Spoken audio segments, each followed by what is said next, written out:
재작년 12월 둘째 주일에 오늘 본문으로 삼아서 연속 설교를 시작했습니다. 그 후 12월에 두 번 더 설교했습니다. 그리고는 한참 멈췄다가 작년에 한 번 더운 여름에 설교했습니다. 이렇게 네 번을 설교하고 이제 다시 반년이 지나서 같은 본문으로 다섯 번째로 설교합니다. 우리는 처음에 이 본문에서 세 가지를 살펴보기 시작했습니다. 첫째, 이스라엘의 상황. 둘째, 여호와의 지적. 셋째, 여호와의 경고입니다. 오늘은 한 가지만 생각해 보려고 합니다. 그 한 가지가 무엇인가? 그것은 하나님께서 어째서 직접 말씀하지 않으셨나 하는 것입니다. 말라기 선지자가 이스라엘 백성에게 하나님 말씀을 전한 내용을 기록해 놓은 책입니다. 그런데 이 책에는 다른 책에서는 볼 수 없는 두드러진 점이 하나 있습니다. 그 두드러진 점, 특징에 대해 말씀드리려고 합니다. 말라기서의 특징은 1인칭, 나라는 내용이 많다는 점입니다. 다시 말해서 말라기에서는 내가 또는 나는으로 시작하는 말씀이 많습니다. 얼만큼 많을까? 말라기는 모두 끝까지 쉬운 5절입니다. 그 중에 47절이 1인칭으로 되어 있습니다. 내가 또는 나는 또는 나라는 표현으로 직접 말하는 내용이 55절 중에서 47절이나 된다는 뜻입니다. 그러니까 1인칭으로 말씀한 것이 말라기 전체에서 10분의 9가 됩니다.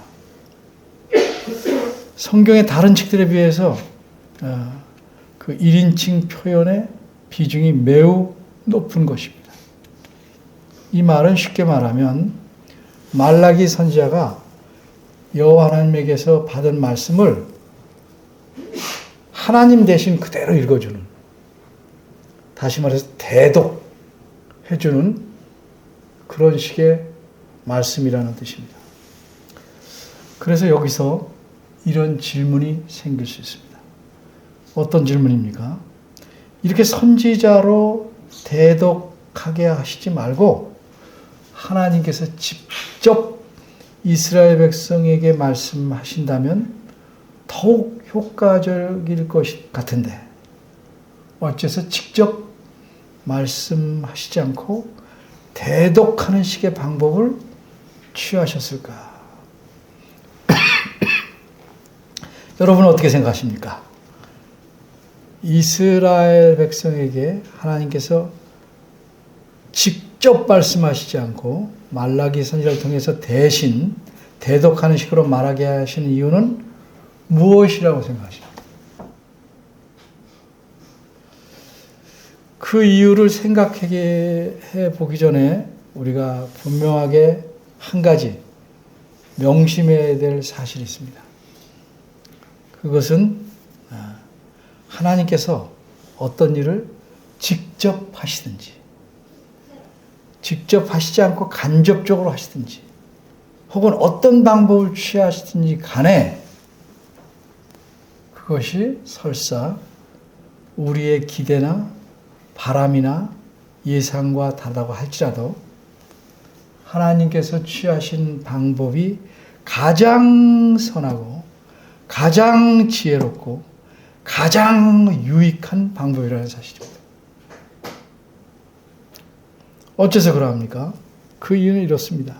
하나님은 완전히 거룩하시고 완전히 선하시고 완전히 공의로우시고 완전히 지혜로우시기 때문에 하나님께서 말씀하시거나 행하시는 일이나 또 그것을 행하시고 말씀하시는 방식에 있어서 뿐만 아니라 모든 면에서 가장 완전하고 가장 지혜롭고 가장 유익하고 가장 선하시기 때문입니다. 그러면 이제 이유를 생각해 보겠습니다. 하나님께서는 어째서 직접적이 아니고 간접적으로 말씀하셨는가? 다시 말해서 하나님께서 자기 선지자 말라기를 통해서 자신의 말씀을 1인칭으로 전하도록 하셨을까? 본문에서는 그 이유를 말씀하지 않지만 우리가 말라기를 공부하면서 성경 전체를 통해서 거기에 깔려있는 내용들을 알아야 되기 때문에 우리가 찾아서 살펴보는 겁니다. 본문은 그 이유를 말씀하지 않지만 이전에 있었던 사건을 통해서 우리가 그 이유가 무엇인지를 합리적으로 알아볼 수 있습니다. 그러면 그 이전의 사건이란 무엇인가? 그 사건은 이 말라기 시대로부터 약 1000년 전에 있었던 사건입니다.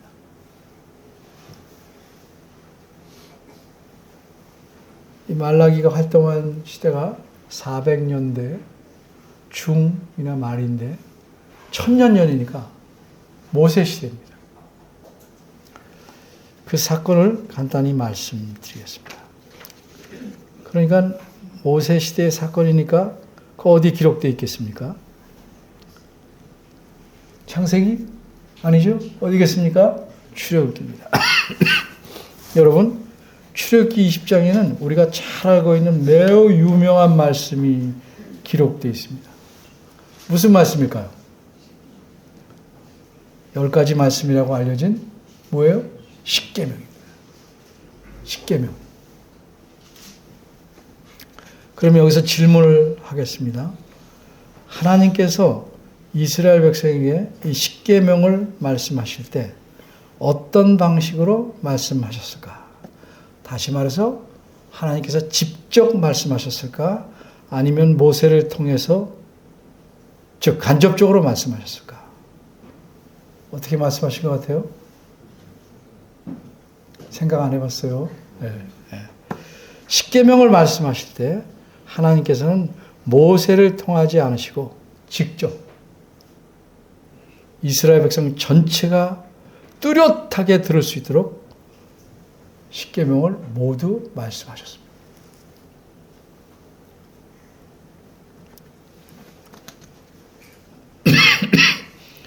그러자 하나님께서 십계명을 말씀하시는 그 하나님의 음성을 직접 듣고 난 이스라엘 백성은 어떻게 반응했을 것이라고 여러분 생각하십니까? 이스라엘 백성은 야, 하나님의 음성을 처음 듣고 놀라서 야, 신기하다. 하나님 목소리가 동굴 목소리네. 이렇게 좀 놀라고 신기했을까요? 아니면 그들은 매우 감격스러워하며 감사하였을까요? 다시 말해서 하나님의 음성을 이 단체적으로 온 국민이 함께 듣게 되다니 이런 참 그들 모두 인생에서 처음 겪는 감격적이고 기념할 만한 일이기에 너무 기뻐하고 감사하였을까요? 이전에 드물게 있었던 일인데 이렇게 말하는 분들을 만난 적이 있습니다.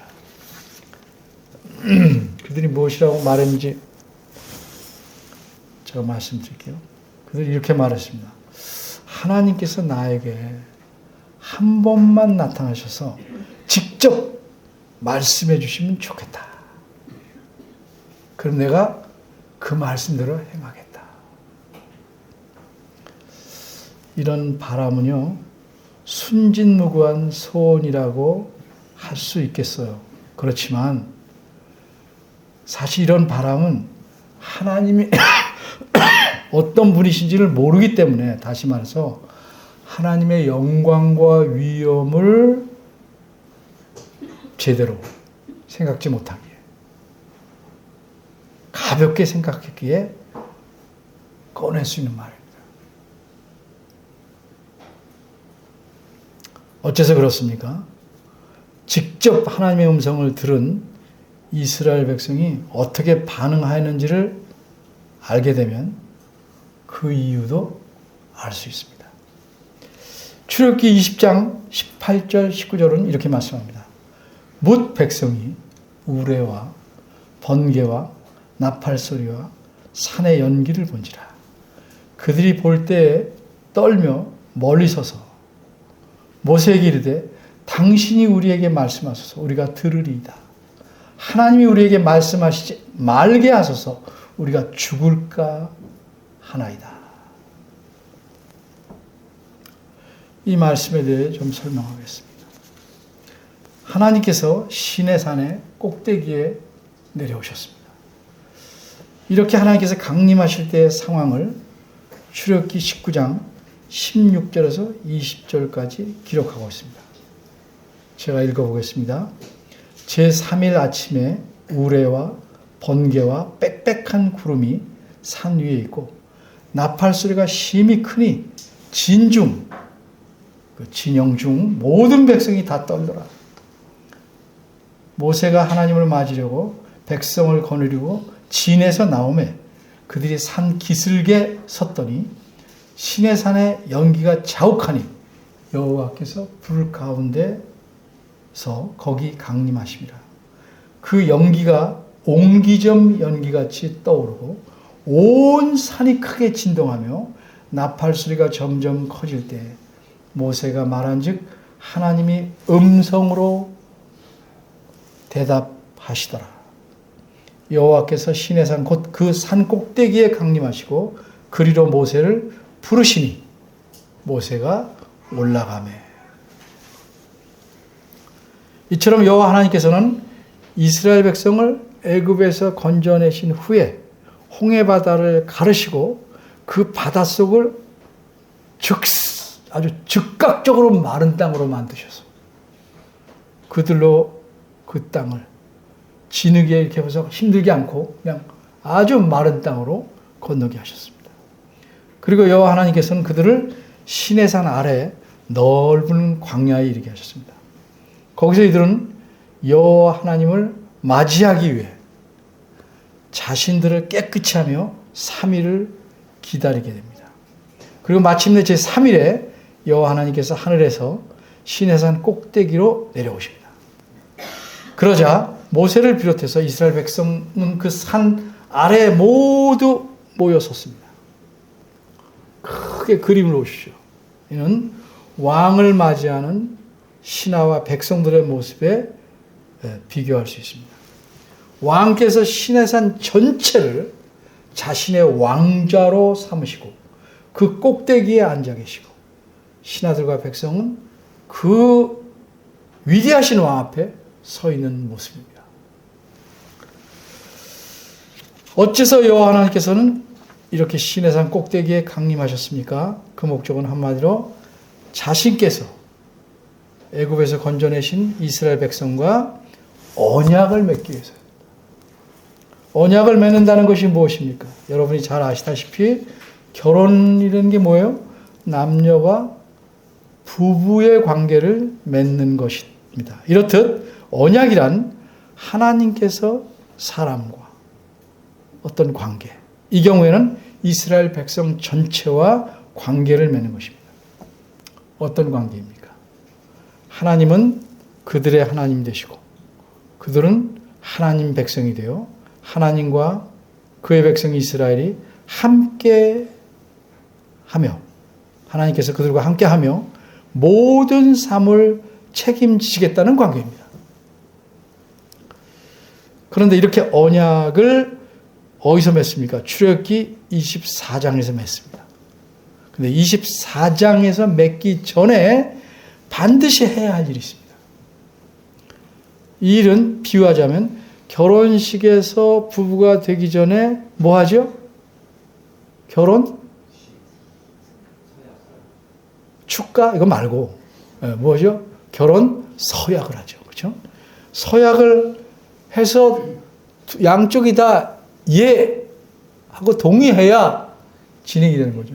한쪽이 아니요 그러면 진행이 되면 안 되는 거죠. 이와 마찬가지입니다. 그래서 이스라엘 백성은 하나님과 언약을 맺기 전에 서약을 해야 합니다. 이른바 순종 서약입니다. 그렇게 하겠습니다. 이렇게. 그리고 그 서약서의 내용이 무엇이냐? 그것이 출애굽기 20장, 21장, 22장, 23장입니다. 이것을 24장에서는 언약서, 언약의 책이라고 말합니다. 이 서약서의 내용은 하나님께서 이스라엘 백성에게 요구하시는 10가지 말씀, 즉 10계명으로 시작합니다. 그런데 이렇게 서약서의 내용을 하나님께서 직접 말씀하시던 가운데 심각한 문제가 생겼습니다.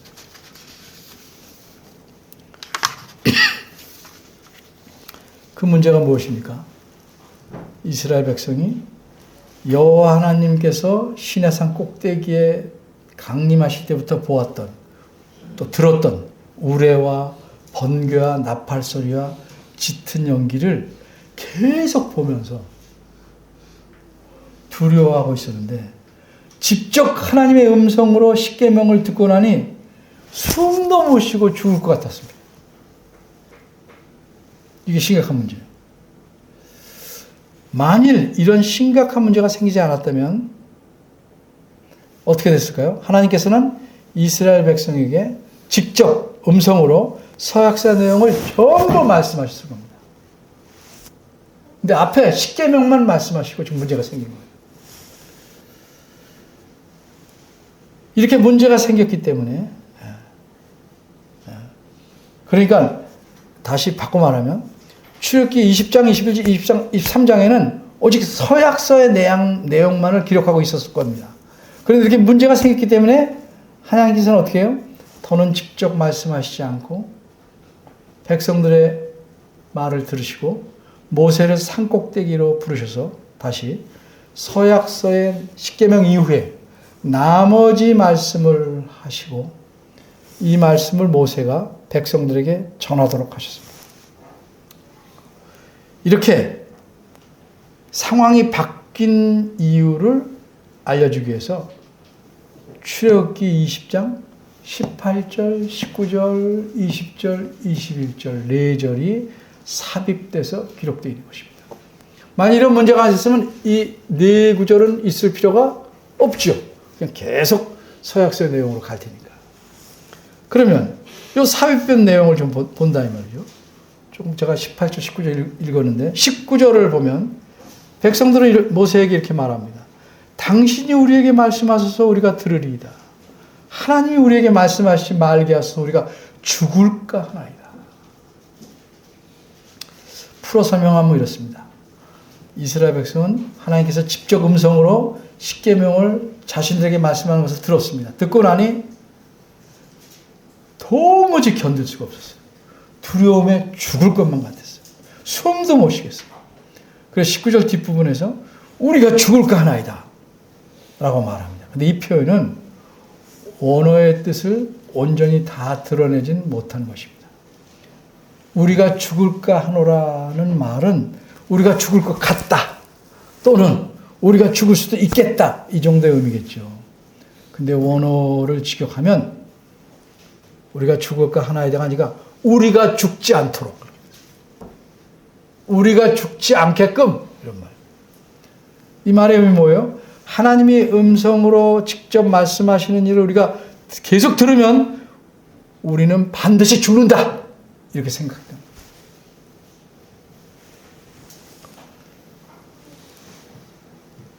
그러니 하나님께서 우리에게 계속해서 말씀하시도록 하지 말고 모세 당신이 하나님 말씀을 듣고 우리에게 전달하면 우리는 당신을 통해서 전달하시는 그 서약서의 내용에 모두 듣겠다. 다시 말해서 모두 순종하겠습니다. 이렇게 말한 거예요. 이게 19절 말씀이에요. 그래서 이스라엘 백성의 요구는 어떻게 되었습니까? 하나님께서 받아들이셨습니다. 그러기에 출애굽기 20장 21절을 보면 모세는 하나님께서 계신 시내산 꼭대기로 다시 올라갑니다. 그리고 모세는 거기에 올라가서 하나님께서 말씀하신 서약서의 내용, 나머지 출애굽기 20장 22절부터 23장 33절 끝까지 모두 듣고 내려와서 언약 의식을 거행할 때 백성들에게 모두 전달합니다. 24장 3절입니다. 이래서 이후로부터는 하나님께서 이스라엘 백성 전체에게 직접 음성으로 말씀하시지 않습니다. 그러지 않으셨어요. 그 대신 선지자를 통해서 간접적으로 자신의 말씀과 뜻을 전하게 하셨습니다. 그렇게 그 이후에 1000년의 세월이 흘러 말라기 시대가 될 때까지 여호와 하나님께서는 자기 백성에 대한 이 깊은 배려를 끊이지 않았습니다. 그래서 그들에게 직접 말씀하시지 않고 말라기서에서는 이렇게 선지자를 통해, 그런데 더욱 간절하게 호소하는 마음이니까 1인칭으로 말씀하시게 된 것입니다. 이는 마치, 비유가 약하지만 문자를 여러 차례 보내도 무시해버리는 자식에게 꼭 들어라 해서 음성 메시지를 통해 자기 뜻을 생생하게 전하시려는 부모의 마음에 매우 미흡하지만 이 비유가 비유할 수 있을 것입니다. 그러면 이렇게 하나님께서 이스라엘 백성에게 직접 말씀하시듯이 이렇게 선지자를 통해서 전하신 말씀의 핵심은 무엇입니까? 그것은 한마디로 말하자면 말라기 1장 6절에 있는 내용입니다. 하나님께서는 자기 백성인 이스라엘에게 하나님을 합당하게 공경하고 경외하기를 바라십니다. 그래야만 이스라엘 백성은 하나님에게 합당한 제물로 제사하며 감사할 수 있기 때문입니다. 마음에 진정한 공경과 경외가 없으면 하나님께 드리는 제사는 형식에 지나지 않습니다. 오히려 그래서 하나님을 화나게 만듭니다. 이사야 시대에도 그러죠. 누가 이 성전들을 밟으라고 했냐? 누가 내게 제사하려고 했냐? 이렇게 하나님께서 말씀합니다. 형식일 뿐 마음은 없는 것에 대해서 하나님께서 분노하셔서 하신 말씀이었습니다. 그런데 이스라엘은요, 하나님에 대해 진실한 마음이 없을 뿐만 아니라 형식조차도 엉망이었습니다. 그러니까 하나님이 진노하시게 되었어요. 그런데 하나님께서는 그들에게 또 기회를 주십니다.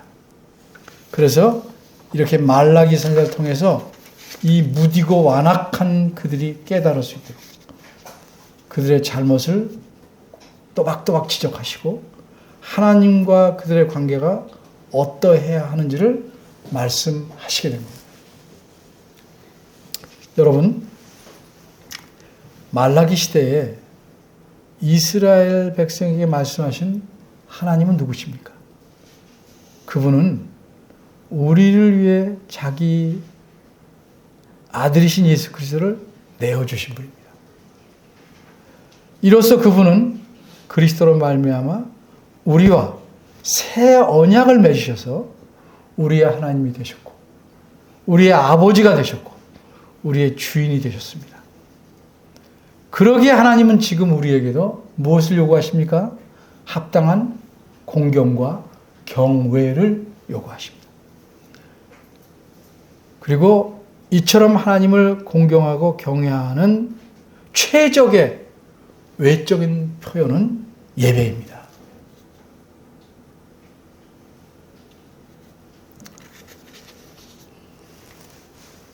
예배가 얼마나 중요한지 잘 아셔야 됩니다.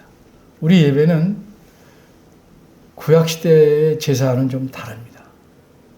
근본 정신은 같지만 우리 예배는 그리스도께서 우리를 위해 다 이루어 놓으신 사역의 근거에서 하나님께 드리는 것입니다. 그래서 구약시대처럼 제사의 형식을 띠지 않습니다. 이뿐만 아니라 다른 종교에서는 자신의 바람과 소원을 비는 것이 아마 그들의 예배의 중심을 차지할지 모르겠습니다만 우리가 하나님에게 드리는 예배는 그렇지 않습니다. 그들의 것과는 전혀 다릅니다. 우리 예배에서는 무엇이 예배의 본질입니까?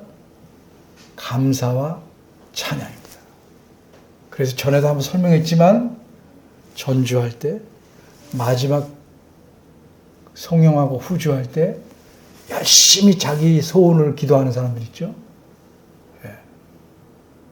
이 반주는 여러분의 기도를 뒷받침해주는 백뮤직이 아닙니다.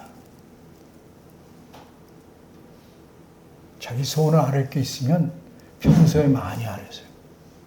예배 때는 가급적 삼가십시오. 예배의 핵심적 기능은 감사와 찬양입니다. 이게 본질입니다.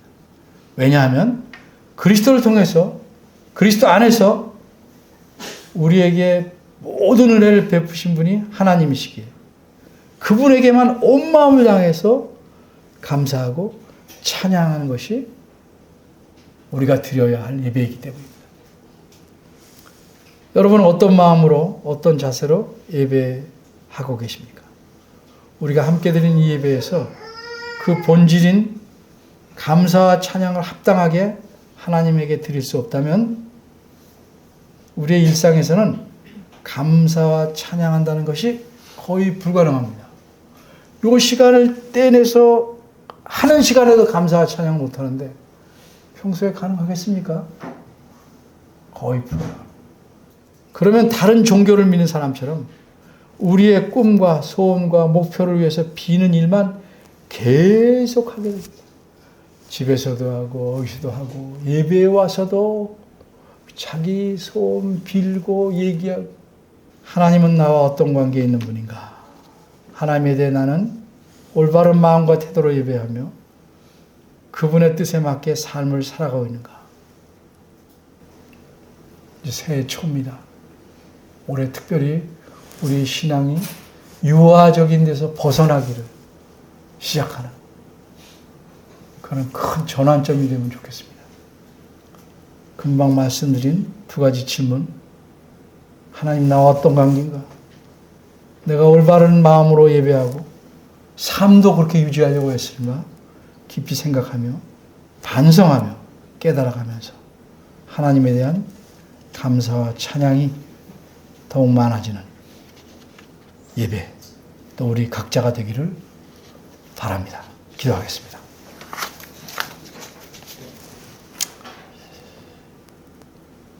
우리의 부족함에도 변함없이 우리를 사랑하시는 하나님, 주의 말씀을 통해서 저희가 깨달아갑니다. 고치게 하시고 더디고 늦더라도 바른 방향으로, 하나님이 기뻐하시는 방향으로 나아가도록 이끌어 주시고, 그 과정이 힘들고 어렵더라도 무릎을 꿇고라도 그 길이 옳고 합당한 길이기에 나아갈 수 있는 힘을 주시옵소서. 우리가 드린 예배가 하나님이 참으로 기뻐하실 만한 그런 수준의 예배는 못 된다 할지라도 점점 그것을 바라보고 감사와 찬양이 넘치는 예배가 되기를 원합니다. 도와주시옵소서. 그리고 불쌍히 여겨 주시옵소서. 예수님의 이름으로 기도합니다. 아멘.